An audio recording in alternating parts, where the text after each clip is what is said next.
Hey guys, it's Peter from lostangler.com, and today what we're going to talk about is fly selection for bass and for redfish. We're going to cover bass first, and we're going to move to redfish.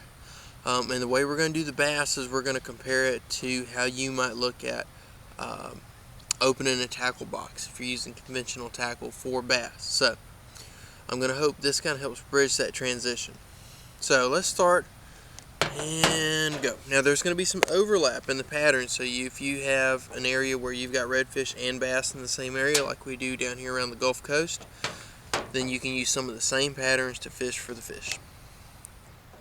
Alright, and I'm going to break the fly patterns down the way you break down water, the way you'd break down patterns as far as search patterns, vertical patterns, horizontal patterns, trying to get the quick reaction strike and all that kind of stuff.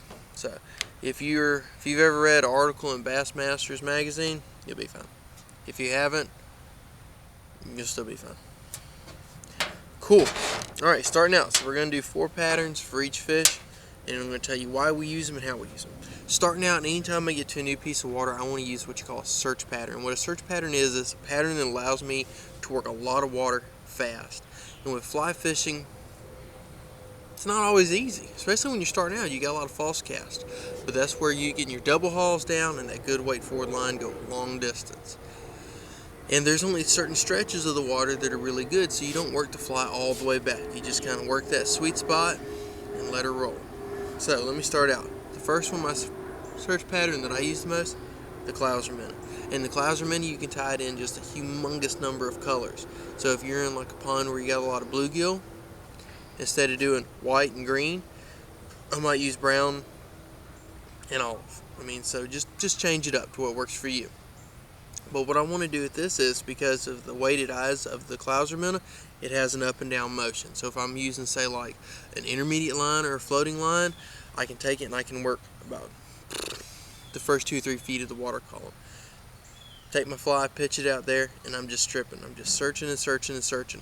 So I want to work the outside edge of, like, say, a point or in a cove, right? And what I'm trying to do is use this fast-moving pattern with an erratic action to try to trigger that quick reaction strike. That fish that's just kind of, he's on the edge and he's going to hit first.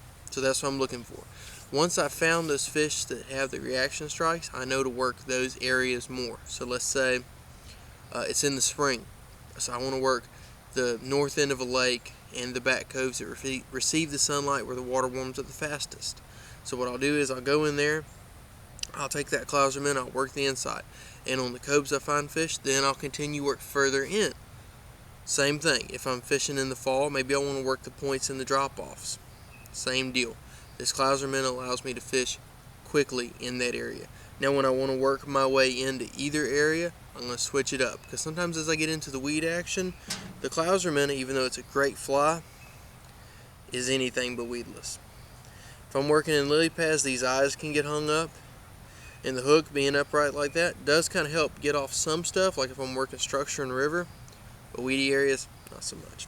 So let's move into those weedy areas. To move into those weedy areas, I'm going to use something like this deceiver pattern right here. This is the Alabama skunk ape. We came up with it. It's a fancy lefty's deceiver. That's all it is, basically. Okay, it's a big pattern, but what I like about it is it's got a nice side-to-side motion in it.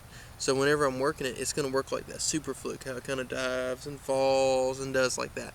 Same deal. But what I've done with this, I've put in a weed guard. So this allows me to throw it into the thick stuff and bring it out. And because of the way it kind of has that neutral buoyancy, I can let it sit in those gaps and let it chill and let it flutter around. Same as for fluke. Let's move further and further and further in. So if I pick up an area that I've got some fish and I want to work further in, I go from the Clouser, switch into the deceiver, and move my way in. Cool. Now, that being said, sometimes I find that pocket water. Maybe there's the standing brush I want to drop the fly in. That's going to be like my jig, like if I'm flipping a jig.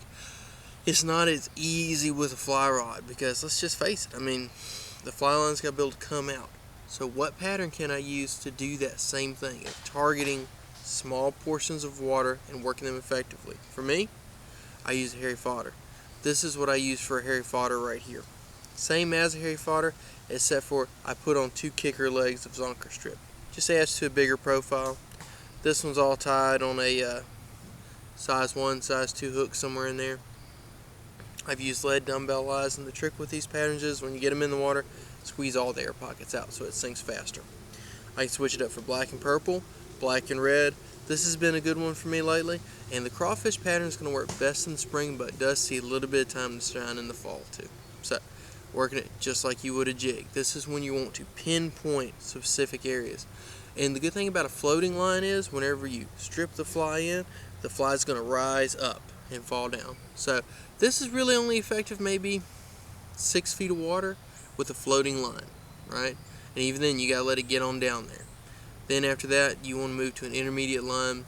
You'll still have the same effect because it's slowly sinking downward, but you can get a little bit extra motion out of it.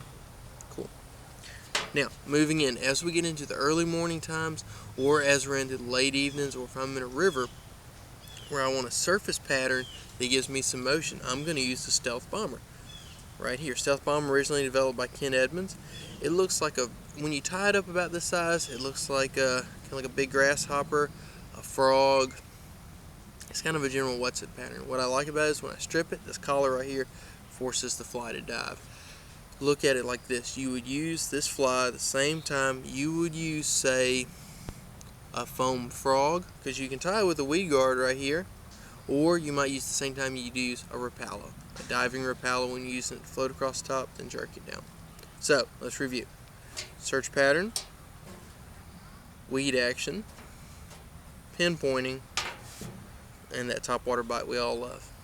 So these are my 4 bass patterns I take anywhere I go, no matter what. I might change up the color some, but these specific patterns of flies go with me everywhere. Cool. Now, let's move to redfish. Now with redfish, down here most of the time you want to try, you really genuinely hope you get that opportunity to get in there and see redfish. But down here it doesn't always happen. So we're going to start with 2 search patterns. For me, starting out, we're going to use the Clouser minnow. Clouser minnow, same thing. We're going to work the open mouths of tidal creeks. As the water flows outward, what's happening is it's flushing out all the shrimp and little mud bugs and all that kind of jazz. All the bull minnows, flushes them right on out. Cool. So, what that does is it brings the redfish to the area. The redfish are going to be in that area, hopefully, so you can move them on the tidal points, okay? Getting into a flooded flat might change up what we do. But going down the side in the marshes, we're looking for tidal creeks and places that are concentrating fish. Sometimes you can see the fish, sometimes it's too muddy. If it's too muddy, one of the things I like to do, you don't always have to do this, but you can if you want to, and this is kind of frowned upon by a lot of fly fishing elitists. I don't fish with very many of them. I don't fish with any of them actually, so it doesn't bother me any. What I do is I'll take a little scent strip. You can get them from Academy, Bass Pro Shops, whatever. Just trim it down, gives a little bit of extra pungency to it. Redfish in that muddy water. This doesn't really send off a whole lot of vibration to tell the fish where it is, but the scent can help. So, good search pattern again. Now, another thing I can do for a search pattern for redfish is I can use a popping lure. So for me, I like a gurgler. Whether it's a shrimp gurgler or an ordinary gurgler, it doesn't really matter. I like shrimp gurglers because during the spring and the fall, I have different shrimp that move up into the bay. So what I'm going to do with this is, I'm going to put it in there, and I'm just going to strip it. And what this lip does is, it makes the fly bloop, pop, or if I move it real subtle, just kind of throws little bubbles. Like I said, you can make it as simple as you want to. You can do colors that make it look like a mullet, or some other sort of little pinfish, whatever you want it to. Will a redfish rise to this and eat it? Yes, it will. This allows me to move through and get some bonus fish, like speckled trout and what have you. So, another good go-to. Now, that being said, sometimes I do get the chance, I do get to see the redfish. And when I see the redfish, there's a myriad of patterns you can use. And I'm going to just use some simple ones real quick that work really well. The first one's going to be a quan fly, like this one right here, redfish quan. Alright, what I like about it is, it's easy to cast. I didn't put a whole lot of weight on it, because sometimes if you see the redfish, you don't have but like just a second to respond, especially down here because your water clarity isn't that good. Like, you can't just spot them over there and be like, redfish, 80 feet. That happens very seldom down here. More like, oh my god, there it is. So with that, I want a fly that moves quickly. I can get in the air fast and gets down to it. So this is really good for that 2-3 feet and under. Cool. So what I'm going to do is I'm going to let it get right on his nose and then strip it away, and it's going to have an up and down movement. I like the craft fur because it really kind of breathes in the water. You can sub out whatever you want. Now, my final one is going to be a bead chain seducer, and the reason I like it is because I can, if I'm in really shallow water, it's going to look kind of like a shrimp, kind of like a minnow, but the bead chain just gets it down just enough, okay? If I need to, I can switch it up, turn it into lead eyes, whatever I need to do. But this is a super simple pattern. It's just a few pieces of hackle. This right here is a little Palmer chenille. You can pick it up anywhere. And what it allows me to do, I can emulate. This right here is either the white shrimp or a little mud minnow. Change it up, and I've got whatever I need. Once again, I can use this kind of, is for me kind of a go between a search pattern, or I can put it right on the redfish's nose. It's easy to fish, easy to work. So, we're going back to it. You've got search patterns, and you've got spot fishing. I hope this helps. You kind of want to be able to surprise it too. If you're working a new area, just kind of work over it, see if you can find some active fish with the popper or the clouser. Then if you see the fish, switch over.